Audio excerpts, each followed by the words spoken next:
শুধুমাত্র এই দোয়াটি একবার পড়েন, আল্লাহ তাআলা আপনার 90 বছরের গুনাহ মাফ করে দেবেন ইনশাআল্লাহ।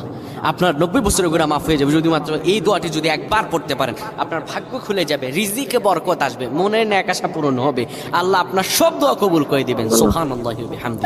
এত ফজিলত, এই দোয়াটা আপনারা শেয়ার করে দিবেন। এই যুবকেরা, আমল না করেও সওয়াব পাবা তোমার একটি শেয়ারে, একটা বাটনে প্রেস করে তুমি সওয়াব পেয়ে যাবা। কারণ তুমি আমল না করো, অন্য কেউ যদি তোমার শেয়ারের বদৌলতে আমল করে সওয়াব তুমি পেয়ে যাবা। নবীজির হাদিস।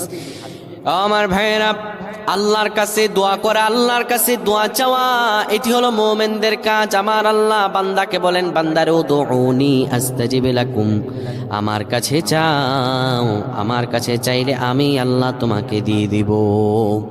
কেউ যদি একবারে দোয়াটি পড়তে পারে, দোয়াটি হলো রব্বি ইন্নী যালামতু নাফসি ফাগফিরলি। কেউ যদি এই দোয়াটা একবার পড়তে পারে, আমার আল্লাহ তাআলা তার 90